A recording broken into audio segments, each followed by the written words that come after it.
thing. I would ask you for an update on the injury situation if you can.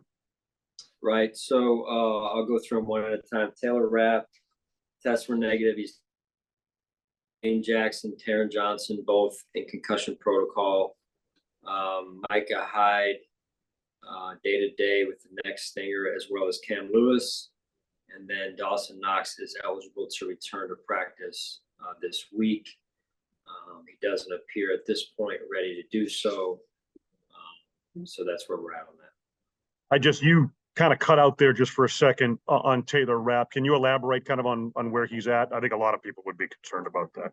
Right. No, all tests have come back negative. I believe, I haven't seen him today, but according to our trainers, he's in a good spot and has a chance to play on Sunday. Oh, that's encouraging, obviously. And my last question would be, after you've looked at the film and assessed everything, I mean, how much of a step forward do you feel that was on offense yesterday? Well, it was a step. That's a good defense. I think more than anything, the intangibles of the offense started to show up in the second half, the effort, the unselfish play. And I think that to me is the biggest step that I saw yesterday. Thanks, Sean. Sure. Coach Mookie Hawkins, Waffle Sports 1080. How you doing? Doing well, Mookie. How are you? Back to Victory Mondays, Coach. Everything is all good here in the city. But it's offensively great balance out there, 38 passes to 32 runs. How impressed were you in the offense ability, just in the sequence of play called in certain situations yesterday? Well, when you can control the line of scrimmage, you can stay balanced. So the effectiveness of both the run and the pass were working for us yesterday, and that was good to see. Absolutely, Coach. And man, I would be remiss if I didn't say how well that defense was controlling that line of scrimmage yesterday.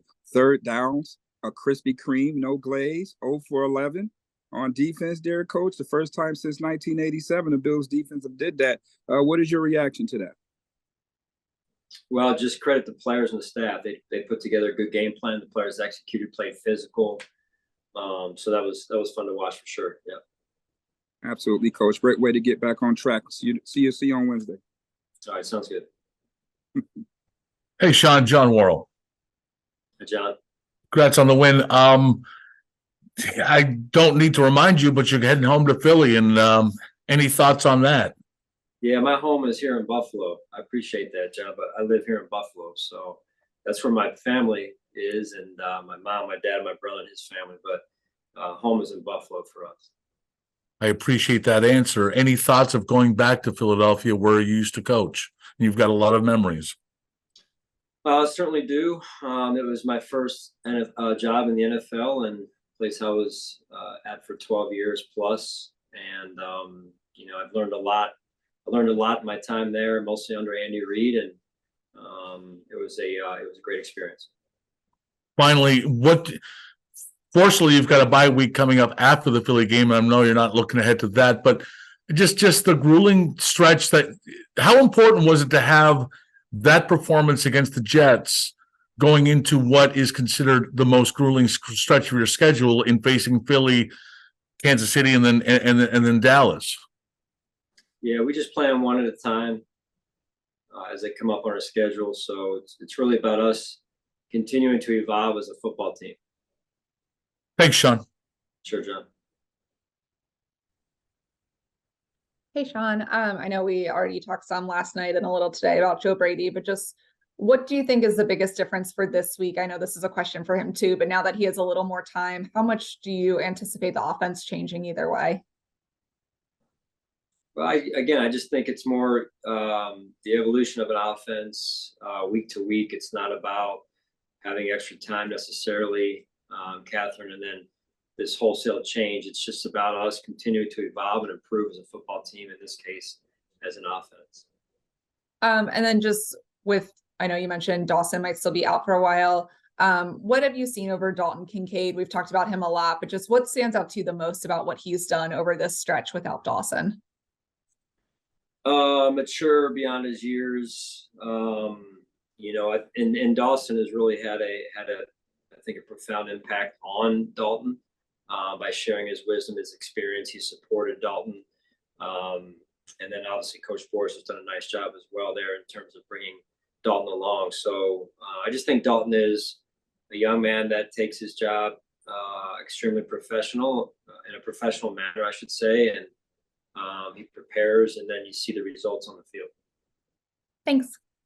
Sure. Hey, Sean, we can just get clarification on Cam Lewis. I don't know if you said, does he also have a neck stinger, or is it something else with him? Yeah, well, I should say shoulder. But yeah, he's day-to-day also. And on Micah, is that a new neck stinger injury from last week, or is it the same one he's dealing with? Like, you know what I mean? Like, did he re-injure something on Sunday? I guess I'm asking. No, those things flare up a little bit in the game. So it's just same injury, just a little bit of a flare up. And Rasul Douglas, 3 takeaways yesterday, 2 interceptions, the fumble recovery. Seems like he's just always around the ball. It's really what you guys traded for to get that. How important is it to have, a guy on your defense? It's a ball hawk right there to be able to do that, especially after several games where you weren't taking the ball away.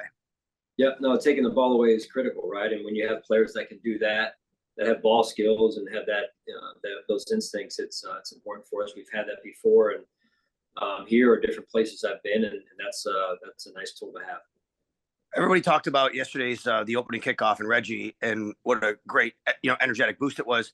But I want to ask you about the technical aspect of the tackle. I mean, that's textbook tackle right there. And when you're flying that hard on special teams, especially with all the rules these days, you just got to kind of go into how important that is to make sure you maintain that form, not get a penalty, and do it the way he did it. Yeah, I mean, that was the opening kickoff. I thought there was great energy in the stands, and then to come out and see our kickoff team cover that kickoff like they did. Really, the first 2 kickoffs I thought were very tense, emotional, and guys on the sideline were fired up to watch our kickoff team cover, and they did a great job. Thank you. Sure. Hey, Sean, I was curious. Obviously, Vaughn, I get he's coming back. We've talked a lot about him coming back from the injury and how that's a work in progress. He played less snaps kind of than he had in recent weeks. Was there any reason for that, or just kind of how the game went? Yeah, just how the game went. And then Leonard Floyd obviously had a big day yesterday. He's kind of had the injury, kind of dealt with it, and now to come back and have a performance like that, what did you see from him yesterday? Yeah, great energy, great intensity. He took the game plan and applied it in terms of his rush plan and our rush plan overall. And I would say that was, as a group, that was what I saw. Those guys were productive and disruptive. I wanted to actually ask about AJ too. He's someone who we talked a lot about early in the season. Do you feel like he's been very consistent throughout this year? Like you're seeing a lot of production from him, a lot of success, but I guess how would you assess where he is at this point? Yeah, I mean, sometimes it's your night, other times it's not. Other times it's somebody else's, and you're affecting things, or you're doing something that allows the other person to get the sack and the number, right? So I think he's playing well. I think he's playing hard. He's playing physical. He's preparing, and I think the best is yet to come. And then just curious if, like, now debriefing after the game, if you had a chance to like talk to Joe and the offensive staff and like how communication went yesterday, and kind of like debriefing on how everything went yesterday, just any adjustments or anything that you thought went really well yesterday when getting a bit of a step back. Yeah, we met this morning. Again, I was just very happy to hear the communication, to your point, Elena, and the collaboration, and then the adjustments at halftime with the players included in that, and then they went out and executed, and obviously got the 2 big scores there in the second half. Did you think that worked with Joe being in the box yesterday? I did. Yeah, it seemed to work well. Thank you.